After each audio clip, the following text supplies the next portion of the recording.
Good morning भाई लोगों। सबसे पहले तो आप सभी को दिल से धन्यवाद कि आप लोगों ने मेरे को इतना सारा प्यार दिया है। अब आप पूछ सकते हो कि सोनू भाई, आप इतने दिनों से कहाँ थे, क्या कर रहे थे, आपके साथ क्या हुआ, क्या नहीं हुआ। तो भाई लोगों, सच बता रहा हूँ, पिछले 60 दिनों से मैं अपने घर पर बैठकर रो रहा हूँ। बहुत सारी एंजाइटी फील कर रहा हूँ और बहुत कुछ हो रहा है, मतलब क्योंकि मेरी जिंदगी बर्बाद हो चुकी है। अब मेरे पास कुछ भी नहीं है करने को। क्या हुआ है मेरे साथ, कुछ अलग हुआ है मेरे साथ, जिस वजह से जो भी मैं था ना, वो खत्म हो गया है। कैसे हुई है मेरी जिंदगी बर्बाद, ये जानना है आपको अगर, या फिर मेरे को मैं बताऊं कि मैं बता सकता हूँ आपको कि मेरी जिंदगी कैसे बर्बाद हुई है, तो उसके लिए मेरी जिंदगी जाननी पड़ेगी कि सोनू ने स्ट्रगल करके क्या अपने जीवन में हासिल किया था और उसके पास अब वो नहीं है। सोनू जिंदा रहने के लिए भी संघर्ष करा है सोनू भाई ने, जिंदा रहने के लिए। तो मैं बताता हूँ आपको कि मेरी जिंदगी कैसी थी, तब आपको भी समझ में आएगा कि मैंने क्या खोया है और मैं ऐसा क्यों सोच रहा हूँ कि मेरी जिंदगी बर्बाद हो गई है। और सबकी शुरुआत होती है मेरे नाना जी के घर से, वहीं से शुरू करते हैं।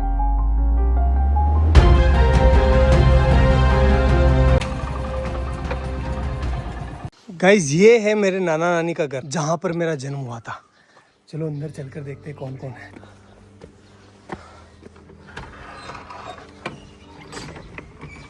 गाइस, मामी है, मामी से बात करते हैं। डॉग जी, मामी कैसे हो? बढ़िया, ठीक। क्या कर रहे हो? बढ़िया है, घर का सब तैयार है। हाँ, तैयार है, सब तैयार है। तो कुछ ऐसा दिखता है नाना नानी का घर। मेरा जन्म हुआ था यहाँ पर। पहले आपको पता है कि ना, हॉस्पिटल वगैरह नहीं जाते थे, मतलब बच्चे जो है वो घर पर ही हो जाते थे। तो मेरा भी जन्म ऐसे ही हुआ है। मम्मी, हम यहाँ कौन से कमरे में रहते थे पहले, जब मैं छोटा था ना, बच्चा था तब? इस वाले में। ये है वो रूम जहाँ पर हम बचपन में रहा करते थे, ये वाला। देखो आप, ये देखो, इधर इधर इधर इधर। इस वाले रूम में जो है भेड़ और बकरियों के बच्चे रहा करते थे, क्योंकि बाहर कुत्ते मार देते थे ना, इसलिए। और इस वाले पोर्शन में जो है मेरी बूढ़ी नानी, जो अब इस दुनिया में नहीं है, और मेरी मम्मी दोनों रहा करती थी। और यहीं पर हम जो है पले बड़े हुए हैं। एक्चुअली में हुआ क्या था गाइस कि यार, वो एल्कोहलिक थे, थोड़ा सा उनकी हैबिट थी कि उनको नशा लग गया था। तो फिर वो हमारी टेक केयर नहीं कर पा रहे थे अच्छे से। तो नाना नानी ने ये रिस्पॉन्सिबिलिटी ली कि हम जो है इन बच्चों को पालेंगे, अदरवाइज इनका क्या होगा। तो उन्होंने हमें यहाँ लेकर आए और यहीं पर जो है मम्मी अपना काम करती थी, साथ ही साथ हमारा पालन पोषण यहीं हो रहा था। तो मैं एक लाइन बोल सकता हूँ कि अगर मेरे नाना नानी नहीं होते ना, तो आज मैं या फिर मेरे बहन भाई हो सकता है कि इस दुनिया में नहीं होते। गाइस देखो, नाना जी का गांव कितना प्यारा है। खैर, फिर वो टाइम आया जब हमें ये घर छोड़ना पड़ा, क्योंकि यार गाइस देखो, नाना नानी कब तक पालेंगे, उनकी खुद की भी कोई जिम्मेदारी है, इसलिए फिर हमें यहाँ से जाना पड़ा। चलो अपन भी चलते हैं, लेकिन उससे आशीर्वाद ले लेते हैं। चलो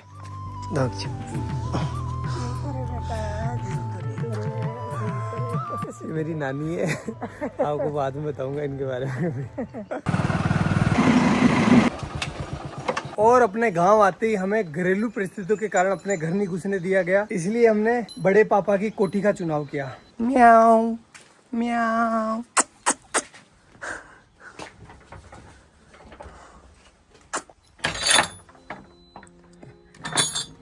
तो भाई लोगों, ये है हमारी कोठी, जहां पर हम 2 साल रुके थे। तो अगर मैं अपने 2 हाथ फैलाऊं ना, इतना ही डिस्टेंस है, ज्यादा नहीं है। इतनी ही इसकी लंबाई है और इतनी ही इसकी चौड़ाई है, ये देखो।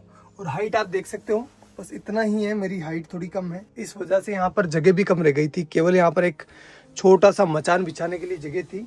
और ऊपर से जो है बरसात का पानी टिपकता नहीं था, बरसात का पानी गिरता था, क्योंकि ये छत है ना थोड़ी नीचे है। और यहाँ पर आप देख सकते हो नीचे जो इसका फर्श है ना, फर्श वो बना हुआ था गोबर और मिट्टी का। इस वजह से यहाँ पर कभी कभी सांप आ जाया करते थे, अपने घर बना लिया करते थे। और भाई लोगों, इस घर में हमें जिंदा रखने की जिम्मेदारी आ गई हमारे मम्मी के कंधों पर। और इस वजह से पहले भी काम किया उन्होंने, लेकिन उन्होंने 10 रुपए मजदूरी में काम चालू कर दिया।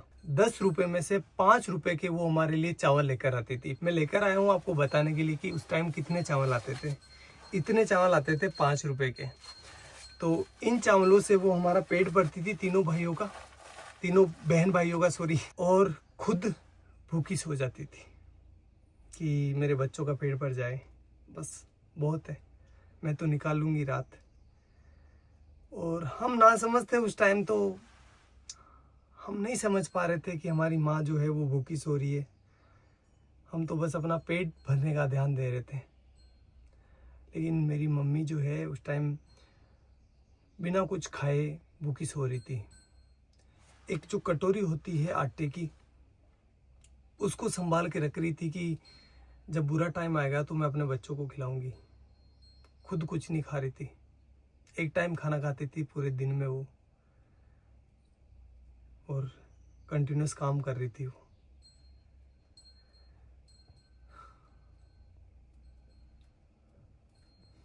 और ये सारी चीज़ें हम बच्चे नहीं समझ पा रहे थे, हमारा माइंड उतना डेवलप नहीं था कि हम ये इतनी भारी चीज़ें समझ पाए। हम तो अपना पेट भरते, खेलते और अच्छे थे।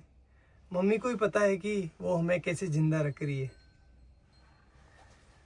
मदर इंडिया, यही तो मदर इंडिया है। सारे दुख खुद रख लेती है और अपने बच्चों तक किसी भी प्रकार की प्रॉब्लम्स नहीं पहुंचने देती है। बाबड़ी कोई का लोन भी मांग बनेगी दान की जाती कड़ू कई माती गणा दौरा तेना पड़िया। हाँ तेना गणा दौरा पड़िया रे भाई थारी मात तो सब्जी बेचती, लेडीज रहती, भाई दौड़ाती, तेन खुआती, बा भूखी रहती, भाई मार सोसरी भूखा। तना दूध पाइयो, तेन रोटी खुआई, गणी दोरी कमा कमारा, तो मात का दान की जाती। हाँ ते भरा का केवन के ते बली दूध ने भरे क्यों, मैं ते दिए किस कोई केवा गणा दौरा पहले तो बा। और भाई लोगों, इस वाली छत की ना एक स्पेशल कहानी है, बताता हूँ मैं आपको। छत पर मैं, मेरा भाई और मेरी बहन बैठे थे शाम को, और हम राह देख रहे थे कि हमारे लिए कोई खाना लेकर आएगा, क्योंकि हमारी मम्मी जो थी वो गांव चली गई थी किसी कारणवश, तो हमारे लिए खाना नहीं बना था उस टाइम। कोई भी खाना लेकर नहीं आया और हम तीनों बहन भाई भूखे ही सोए। यही जगह थी वो, सेम टू सेम। एक बात बताऊँ आपको, जब आप भूखे होते हैं ना तो आपको अच्छे से नींद नहीं आती। देख कर देख लेना एक बार। चलो मैं आपको अपनी बहन से मिलवाता हूँ। अगर भाई नहीं होता अपना तो अपन आज क्या होते हैं, कहाँ पर होते हैं? कुछ भी नहीं होते हैं, कुछ भी वजूद नहीं होता हमारा। जिंदा होते? नहीं हाँ? नहीं। भाई ने क्या किया अपने लिए? बहुत मेहनत की, बहुत हमें शिक्षित किया। बड़े भाई ने हमें सब कुछ सिखाया, सब कुछ दिया।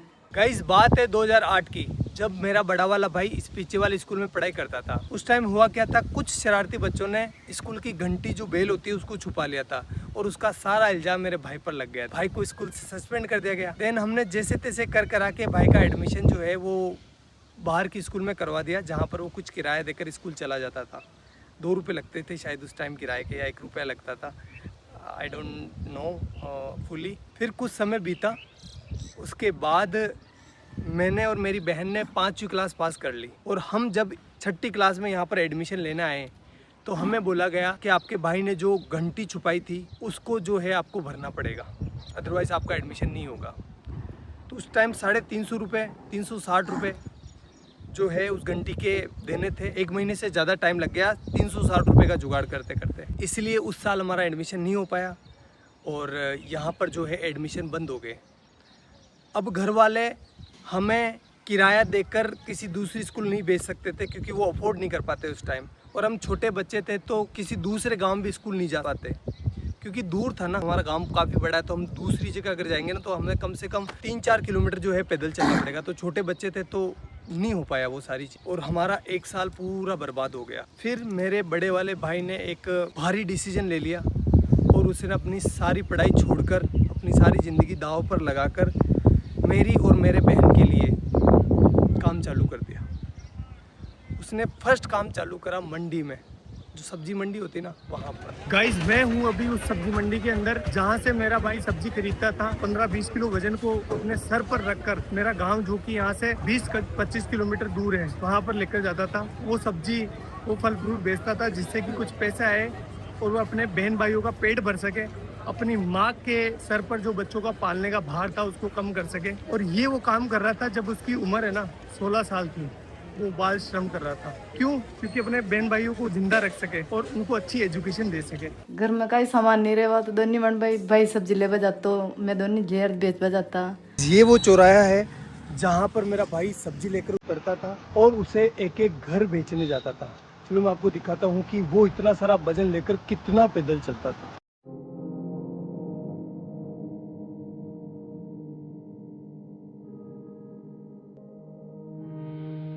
उस 20 किलो वजन को अपने सर पर रखकर इन घरों में घूम घूम कर सब्जियां बेचता था। इस काम में कुछ लोग पैसे नहीं देते थे, मतलब सब्जियां उधार ले लेते थे और फिर बोलते थे कल ले लेना, परसों ले लेना। भाई लोगों एक बार की बात है, सामने जो पाबूजी महाराज का मंदिर दिखाई दे रहा है ना, उनके बारे में ऐसा बताया गया, जो लड़के बैठे होते हैं ना चौराहे पर, बदमाश नहीं बदमोश उन्होंने ऐसा बोला कि मेला है पाबूजी महाराज का, तो इस दिन इस डेट को पाबूजी महाराज का मेला है, तो तुम अपनी सब्जियां और फल फ्रूट लेकर आ जाना यहाँ पर। तो हमने सोचा अच्छा है कि हमारा जो है फल फ्रूट बिक जाएगा और हमारा कुछ बेनिफिट हो जाएगा। हम आए तीनों बहन भाई, तो यहाँ पर आकर देखा तो कोई मेला नहीं था और उन्होंने थोड़े से हमसे फल फ्रूट ले लिए और हमको डरा धमका के भगा दिया। तो एट दी एंड धंधा जो है वो इतना अच्छा चल नहीं रहा था, इसलिए उस काम को भी हमें छोड़ना पड़ा। हमें नहीं, मतलब भाई को छोड़ना पड़ा।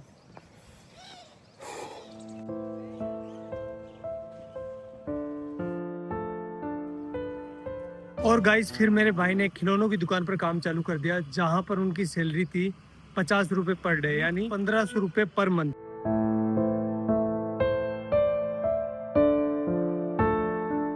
एक महीने बाद जब भाई की सैलरी आई तो उसने लगभग आधा भाग यानी 700 रुपए के आसपास मेरे और मेरी बहन के लिए बुक्स लेने में खर्च कर दिया, जबकि खुद काम पर फटे हुए कपड़े पहनकर जा रहा था। वो चाहता तो अपने लिए कपड़े ले सकता था ना, लेकिन नहीं लिए उसने। लेकिन हम खुश थे।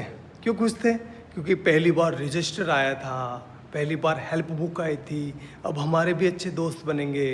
यार बुक्स अच्छी आती है तो दोस्त आते ही है ना, भाई तेरी हेल्प बुक दे दे, तो हमारा कॉन्फिडेंस है ना सीधा आसमान चला गया।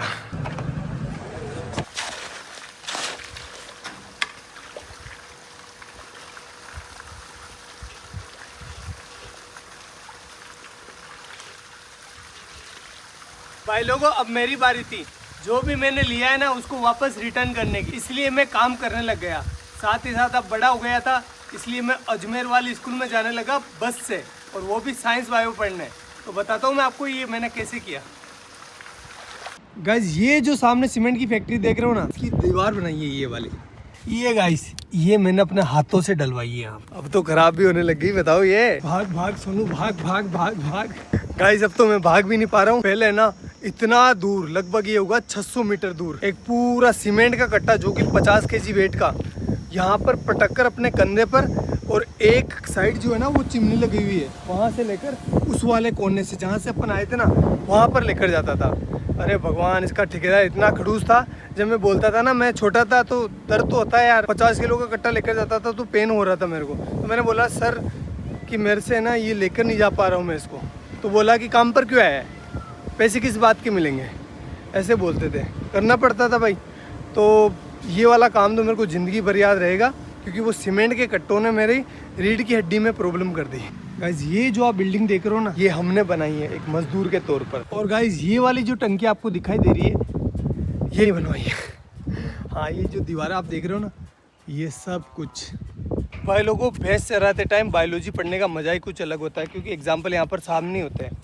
जब एक बगुला है ना भैंस के आसपास होता है तो उसका मतलब ये है कि वो सेब पोचिता कर रहा है। क्योंकि आप देख सकते हो जहाँ पर भैंसें चल रही है ना, उसके पास एक बुगला है, ये देखो बुगला है। क्योंकि जब भैंस चारा खाती है ना, तो चारा हिलने की वजह से उसके अंदर जो कीड़े होते हैं वो बाहर निकल जाते हैं, और ये बुगला उनको खाकर पेट भर लेता है।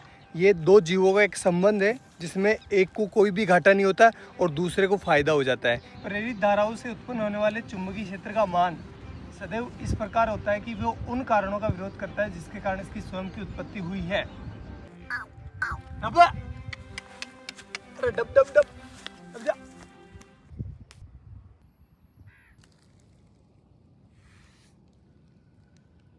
अब भाई लोगों, अब रिजल्ट का टाइम, लेकिन वो मैं यहाँ नहीं बताऊंगा, मैं बताऊंगा उस वाले पहाड़ के ऊपर।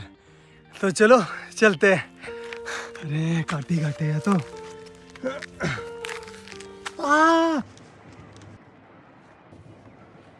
अब भाई लोगों, मेरा आ गया 12th का रिजल्ट। परसेंटेज तो कम ही बना है, फिर भी मैं आपको बता देता हूँ। ये देखो 77%, जिसमें से केमिस्ट्री में आए 93 डिक्टेशन और फिजिक्स में आए हैं 87 डिक्टेशन। भाई लोगों, ये मेरे परसेंटेज नहीं है, ये लेकर आया मेरे जीवन में कॉन्फिडेंस। अभी तक भी मेरे जीवन में कोई हार्ड काम आता है ना, तो मेरे को अंदर से आवाज़ होती है कि तू कर लेगा, डर मत, तू कर लेगा। लेकिन इस बार है ना, मेरे को सोनू का सूरज डूबता हुआ दिखाई दे रहा है।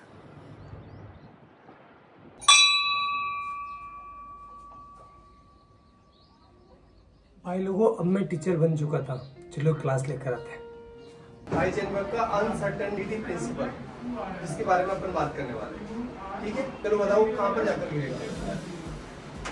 कि जब एक मार्कर मेरे हाथ से निकला ना, तो ऑटोमेटिकली आपकी नजर जो है मार्कर के ऊपर होती हुई आपको पता चल गया कि मार्कर कहाँ जा रहा है। इसकी पोजीशन पहले ये कहाँ पर है वो पता है, और इसकी स्पीड पता है, और ये किस डायरेक्शन में जा रहा है पता है, तो अपन इसका पाथ डिसाइड कर सकते हैं। एक इलेक्ट्रॉन को ये वरदान दिया है, भगवान ने ऐसा हाथ रखा, जा बेटा जा, इस दुनिया में जा, और तेरी है ना कोई इंसान एक टाइम पर ना तो तेरी पोजीशन मतलब दोनों का एक साथ पता नहीं कर सकता।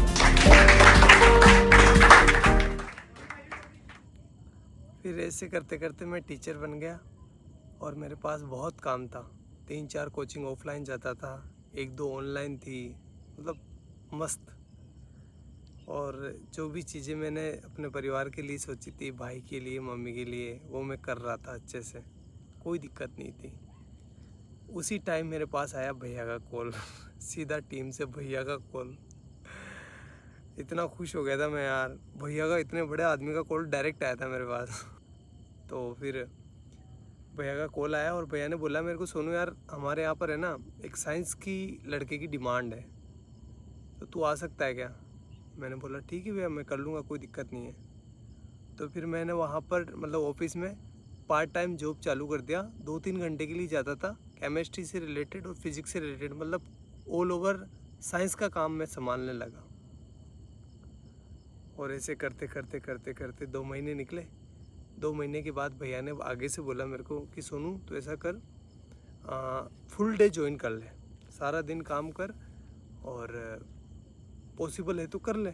घर वालों से बात करी, घर वालों ने, मेरे बड़े वाले भाई से मैंने पूछा, तो उसने कहा कि यार देख तू ज्वाइन कर ले, कोई दिक्कत नहीं, अपने ही गांव के तो कोई प्रॉब्लम नहीं होगी। मैंने कहा ठीक है कर लेता हूँ, इसमें क्या दिक्कत है, आपने बोल दिया तो वो सब आपसे आगे क्या है, कोई नहीं, कुछ नहीं है। ऐसा करके मैंने टीम को ज्वाइन कर लिया, और फिर मेरा अच्छा शानदार टाइम आया। मैं बहुत अच्छा काम कर रहा था सभी चीज़ों में, मतलब पहले मैं साइंस से जुड़ा था, लेकिन अब मैं जो है ना वीडियो का एडिशन हो गया, और भी बहुत सारी चीज़ें हो गई, कैमरा के पीछे बहुत सारी चीज़ें चलती है ना, मतलब पत्थर उठाना खड्डे खोदना, सारे काम जो भी हो सकता है सब कुछ कर रहा था। Everything I can do, I do that. Best चल रहा था, कोई प्रॉब्लम नहीं थी, अच्छी चीज़ें हो रही थी, शानदार, हर एक चीज़ में शानदार एफर्ट लगा रहा था। जो मतलब एक वीडियो आपको लगता है कि बहुत इजी होता है, लेकिन इजी नहीं होता, बहुत हार्ड काम है एक वीडियो को बनाना। जैसे एग्जांपल के तौर पर मैं बोलूँ तो जो बनाना है ना, बनाना से पोटेशियम निकाला था, आपको याद होगा, वो 20-23 मिनट की वीडियो थी, अच्छी भी चली थी वो वीडियो। उस वीडियो को मैं संभाल रहा था पीछे, उसका सारा केमिस्ट्री मैं संभाल रहा था। उस वीडियो को गाइस शूट करते करते 2 से 3 महीने निकल गए, इतना एफर्ट लगाया इस पर, और वो वीडियो चली भी सही, आपका प्यार भी दिखा उसमें।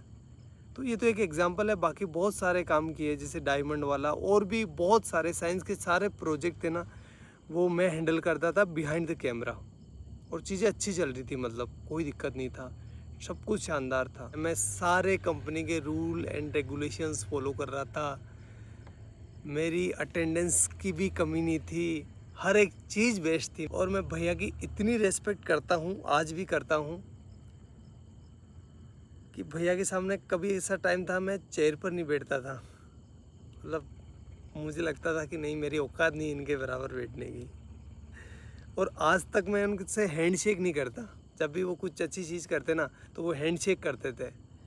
मैंने मतलब मेरा ऐसा था कि नहीं यार, भैया से हैंडशेक कैसे कर सकते हैं अपन। मैं उनके पैर छूता था, इतनी इस लेवल पर रिस्पेक्ट कर रहा था मैं। सब कुछ चीज़ें शानदार चल रही थी, कोई भी प्रॉब्लम नहीं थी किसी भी प्रकार से। अभी 2-3 महीने पहले ही मेरे साथ कुछ ऐसा हुआ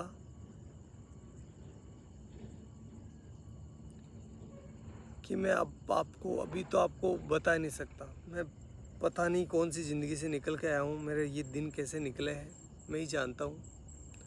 वो तो आप लोगों का प्यार है और घर वालों का प्यार है, लेकिन मैं एक बहुत हार्ड टाइम से निकला हूँ। तो मैं कुछ बोलकर क्योंकि मेरी मेंटल हेल्थ और मेरी इमोशनल हेल्थ दोनों ही ठीक नहीं अभी। मैं और इसको ख़राब नहीं करना चाहता। और अब जो है मेरी ज़िंदगी ख़राब हो गई है, बर्बाद हो गई है पूरी। ना तो मैं टीचिंग का रहा, ना मैं यूट्यूब का रहा। और सच बता रहा हूँ भाई लोगों, कुछ लोगों के मन में कुछ भी आ सकता है, लेकिन मैंने किसी को धोखा नहीं दिया है। मैंने सिर्फ एक बार मौत को धोखा दिया था, जब मेरे को पानी में फेंक दिया गया था, छोटा था तब। तो उस टाइम मैं मरने से बचा था, बड़े वाले भाई ने बचाया था मेरे को। तो उस टाइम मौत को धोखा दिया है मैंने। बाकी मेरी ज़िंदगी में मैं किसी को सोच भी नहीं सकता। मतलब मेरी ज़िंदगी ख़राब हो गई है, पूरी बर्बाद हो गई है, मैं कहीं का ना रहा।